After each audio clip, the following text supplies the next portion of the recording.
வணக்கம்.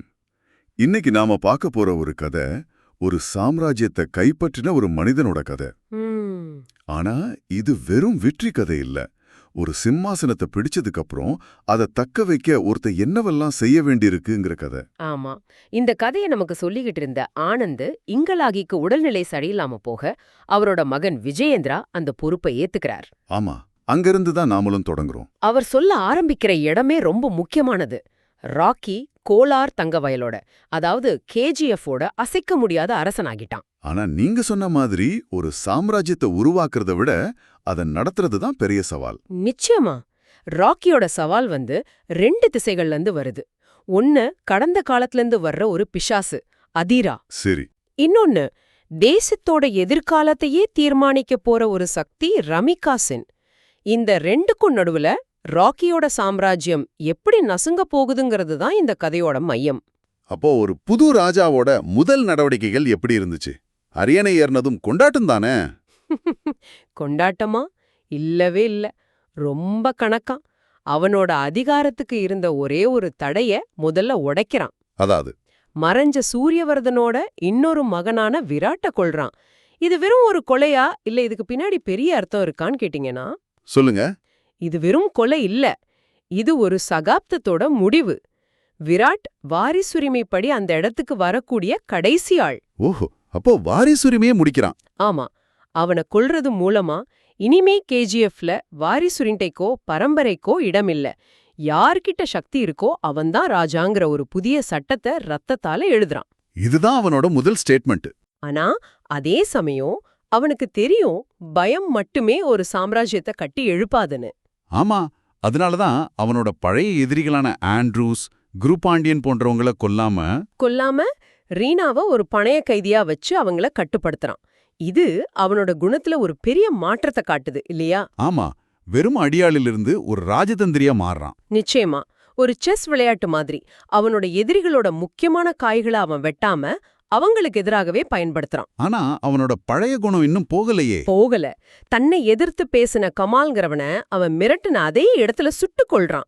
இது மூலமா நான் ராஜதந்திரியும் கூட, ஆனா என் பாதையில குறுக்க வந்தா பழைய ராக்கிய நீங்க பாப்பீங்கன்னு ஒரு தெளிவான செய்திய சொல்றான். அப்புறம் அவனோட முழு கவனமும் இங்கதான் கதையோட வேகம் அதிகரிக்குதுன்னு நினைக்கிறேன். பல வருஷமா யாருக்கும் தெரியாம மூடப்பட்டிருந்த சுரங்கங்களை திறந்து உற்பத்திய பல மடங்கு அதிகரிக்க உத்தரவிடுறான். ஆமா, கேஜிஎஃப் ஒரு தங்க சாம்ராஜ்யமா மாத்தணுங்கிறது அவனோட கனவு. ஆனா ஒரு சாம்ராஜ்யம் வளர வளர அதோட எதிரிகளும் அதிகமாவாங்க இல்லையா? அப்படிதான் அதீரா வர்றான். அதீராவோட வருகை ரொம்ப சுவாரஸ்யமானது. அவன் நேரா கேஜிஎஃப் தாக்கல. அது தற்கொலைன்னு அவனுக்கு தெரியும். அப்புறம் பதிலா அவன் ஒரு உளவியல் யுத்தத்தை ஆரம்பிக்கிறான். கேஜிஎஃபோட எல்லைகள்ல இருக்க ராக்கியோட ஆட்களை கொல்றான். மெதுவா. ராக்கிய கோட்டையை விட்டு வெளியே வரவழைக்கணும். அதுதான் அவனோட திட்டம், அப்படிதானே? அதேதான்.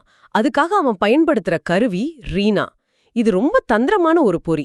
ராக்கிய உணர்ச்சி வசப்பட வைக்கணும். அப்பதான் அவனை ஜெயிக்க முடியும்னு அதீராவுக்கு தெரியும். ஆமா, ரீனாவை கடத்தி ராக்கிய ஒரு வெட்ட வெளியான இடத்துக்கு வர வைக்கிறான். அந்த மோதல், அது ரொம்ப முக்கியமான ஒரு காட்சி.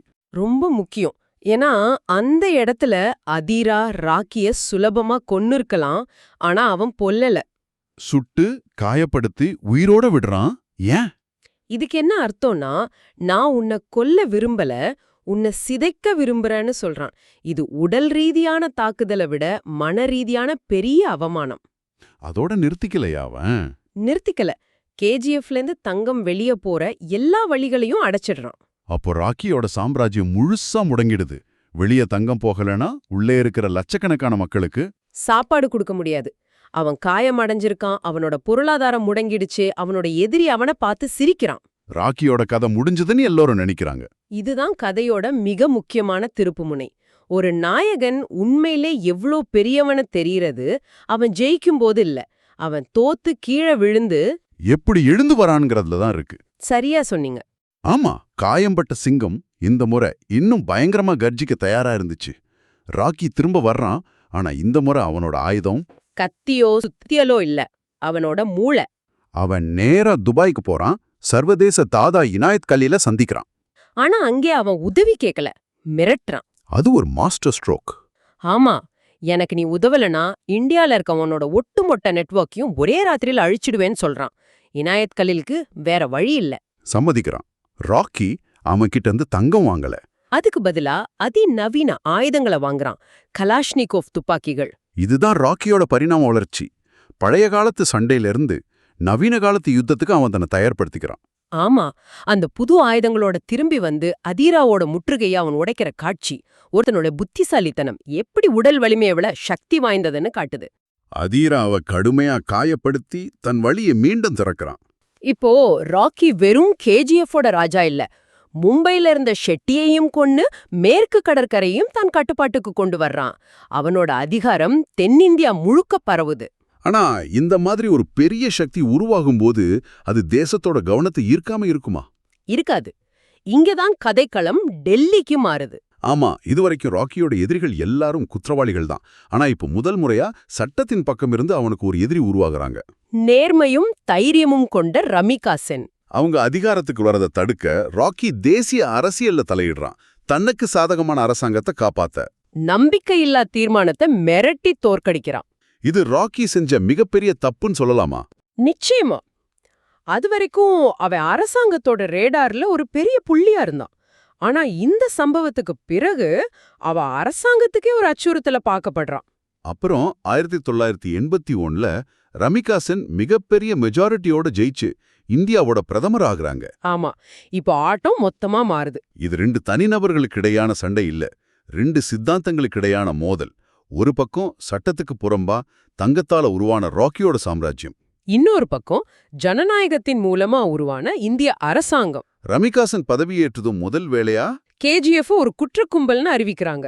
நாடு முழுவதும் இருக்கிற ராக்கியோட கிடங்குகள்ல சிபிஐ ரெய்டு நடத்த உத்தரவிடுறாங்க. ஆனா ராக்கி அவங்கள விட ஒரு படி மேல சிந்திக்கிறான். ஆமா, அந்த ரெய்ட்ல சிபிஐக்கு வெறும் 400 கிராம் தங்க கட்டிய தவிர வேற எதுவும் கிடைக்கல. இது ரமிகா சென்னுக்கு ஒரு நேரடியான சவால். அந்த சவாலுக்கு ராக்கி கொடுக்கிற பதில் தான் உச்சகட்டம். அவன் நேரா அந்த 400 கிராம் தங்கம் வைக்கப்பட்டிருந்த காவல் நிலையத்துக்கு போறான். அத மீட்டுட்டு சும்மா திரும்பி வரல, ஒரு பெரிய மிஷின் கண்ணால அந்த போலீஸ் ஸ்டேஷனே தரமட்டமாக்குறான்.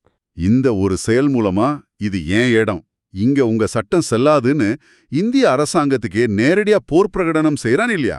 ஆமா, ஒரு தனி மனிதன் ஒரு தேசத்தின் மீது போர் தொடுக்கிறான்.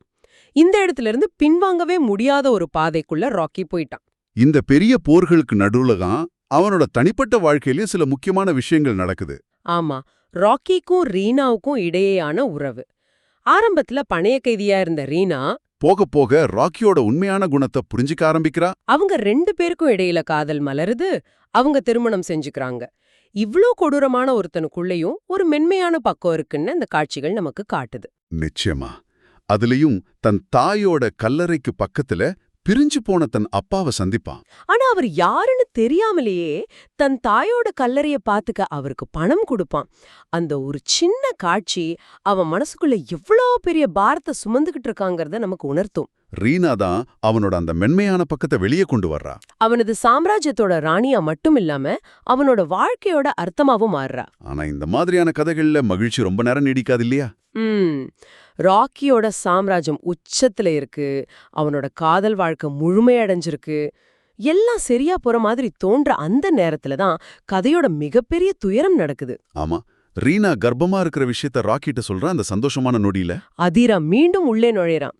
ஆனா இந்த முறை அவனால எப்படி கேஜிஎஃப்குள்ள வர முடிஞ்சதுங்கிறது தான் பெரிய கேள்வி. அதுக்கு காரணமா உள்ளே இருந்த ஒரு துரோகி. அந்த துரோகி குருபாண்டியன். ஆரம்பத்துல இருந்தே ராக்கி கூடவே இருந்தவர். யாருமே சந்தேகப்படாத ஒரு நபர். அவரோட உதவியோட உள்ள வர்ற அதீரா ரீனாவை கொன்னுடுறான். ஒரே நொடியில ராக்கியோட உலகம் இருண்டு போகுது. அவன் கட்டிக்காத்த சாம்ராஜ்யம், அவனோட காதல், அவனோட எதிர்காலம் எல்லாமே அவன் கண் முன்னாடியே சிதைஞ்சு போகுது. அந்த துரோகம் தெரிய வரும்போது ராக்கியோட துக்கம் தணிக்க முடியாத கோபமா மாறுது. அந்த கோபம்தான் கதையோட கடைசி அத்தியாயத்தை எழுதுது. அதுக்கப்புறம் நடக்கிறது ஒரு பழிவாங்கும் வெறியாட்டம். ஆமா, ராக்கி ஒரு மிருக மாதிரி மாறுறான். அதீராவோட ஆட்கள் ஒவ்வொருத்தரா வேட்டையாடப்படுறாங்க. கடைசில அதீராவை தன் கைகளாலேயே கழுத்தை நெரிச்சு கொள்றான். ஆண்ட்ரூஸ், தயா, ஜான் எதிரிகள்னு யாரும் மிச்சமில்ல. ஆனா அவனோட கோபம் அதோட நிக்கல. அவனோட உண்மையான கோபம் துரோகத்தின் மேலதான் இருந்துச்சு. அதனாலதான் அவன் நேரா பாராளுமன்றத்துக்குள்ள போறான். பிரதமர் ரமிகா சென் பேசிட்டு இருக்கும்போது ஒட்டுமொத்த தேசத்தோட கேமராக்களுக்கு முன்னாடியும் துரோகியான குரு பாண்டியனை சுட்டு கொல்றான். இது வெறும் பழிவாங்கல் இல்ல, இது ஒரு ஸ்டேட்மெண்ட், உங்க சட்டமும் உங்க பாராளுமன்றமும் துரோகிகளை உருவாக்குதுன்னா என்னோட நீதி இப்படிதான் இருக்குன்னு சொல்றோம். பாராளுமன்றத்துல ஒரு கொலை, இதுக்கு மேல ஒருத்த சட்டத்தை மீறவே முடியாது. ராக்கி எல்லா எல்லைகளையும் கடந்துட்டான். இதுக்கு மேல அவனை ஒரு குற்றவாளியா பார்க்க முடியாது. தேசத்துக்கே எதிரியா பார்க்க ஆரம்பிக்கிறாங்க. பிரதமர் ரமிகா சென்னுக்கு வேற வழியே இல்ல. அவங்க இந்திய ராணுவத்தை கேஜிஎஃப் மீது ஏவ உத்தரவிடுறாங்க. ராக்கிக்கு மரண வாரண்ட் பிறப்பிக்கப்படுது. ராக்கிக்கும் தெரியும் இதுதான் முடிவுன்னு. அதனால தன் கடைசி அத்தியாயத்தை அவனே எழுத ஆரம்பிக்கிறான். கேஜிஎஃப் மக்களை ஒரு பாதுகாப்பான இடத்துக்கு அனுப்புறான். அவங்களுக்கு ஒரு புதிய வாழ்க்கையை ஏற்படுத்தி கொடுக்கறான். அப்புறம் தன் சாம்ராஜ்யத்தோட ஒட்டுமொத்த தங்கத்தையும் ஒரு கப்பல்ல ஏத்திக்கிட்டு கடலுக்குள்ள போறான். அவன் தப்பிச்சு போக முயற்சி பண்ணல இல்லையா? இல்லவே இல்ல. இந்திய அமெரிக்க கடற்படைகளுக்கு தன் இருப்பிடத்தை தானே தெரியப்படுத்துறான். ஆனா சரணடைய மறுக்கிறான். அதுதான் ராக்கி. கடைசி வரைக்கும் யாருக்கும் தலை வணங்க மாட்டான். அவன் தோற்கடிக்கப்படலாம், ஆனா கட்டுப்படுத்தப்பட முடியாது. பிரதமரோட உத்தரவுப்படி இந்திய போர் விமானங்கள் அந்த கப்பலை தாக்கி அழிக்குது. புழுதியிலிருந்து எழுந்து ஒரு தங்க சாம்ராஜ்யத்தை உருவாக்குன அந்த மனிதன் அவனோட முழு செல்வத்தோட கடலுக்குள்ள மூழ்கி ஒரு சகாப்தமா மாறி போறான். இதுதான் விஜயேந்திரா எழுதின புத்தகம் சொல்ற கதை. ஒரு சிறுவன் தன் அம்ராவுக்கு கொடுத்த சத்தியத்துக்காக உலகையே ஜெயிக்க கிளம்புறான். ஜெயிக்கிறான், ஆனா அந்த உச்சத்தை தக்க வைக்கிறது எவ்வளோ கடினங்கிறத உணர்றான். கடைசியில எல்லாவற்றையும் இழந்து ஒரு புராண கதையா மாறுறான். ஆனா நீங்க அனுப்புன சோர்ஸ் மெட்டீரியல்ல கதை இத்தோட முடியற மாதிரி தெரியலையே. சில குறிப்புகள் இருக்கு. ஆமா, ராக்கி இறக்குறதுக்கு முன்னாடி சிஐஏ ஏஜென்ட் ஒருத்தர் ரமிகா சென்னை சந்திச்சு ஒரு ஃபைல கொடுக்கறாரு. அதுல 1978க்கும் 1981க்கும் இடையில ராக்கி 16 நாடுகள்ல செஞ்ச குற்றங்கள் பத்தின விவரங்கள் இருக்கு. அது மட்டும் இல்லாம நிகழ்காலத்துல கேஜிஎஃப் சாப்டர் 3ன்னு எழுதப்பட்ட ஒரு கையெழுத்து பிரதியும் கிடைக்குது. இதுதான் உங்களை ஒரு முக்கியமான கேள்வியோட விட்டுட்டு போகுது. ஆமா, நாம பார்த்தது ராக்கியோட முழு கதையா இல்ல அவனோட வாழ்க்கையோட ஒரு அத்தியாயத்தை மட்டும்தானா? அந்த 3 வருஷத்துல 16 நாடுகள்ல அவன் என்ன செஞ்சிருப்பான்? அவனோட தங்கமும் உடலும் கடல்ல மூழ்கிடுச்சுன்னு சொல்றாங்க. ஆனா அது உண்மையா? இல்ல, அதுவும் அவனோட பெரிய திட்டத்தோட ஒரு பகுதியா? ஒரு சகாப்தம் உண்மையிலே இப்படி முடிஞ்சிடுமா? இல்ல அது மீண்டும் எழுதப்படுவதற்காக காத்துக்கிட்டு இருக்குமா? இந்த சிந்தனையோட இன்றைய ஆய்வை நிறைவு செய்றோம்.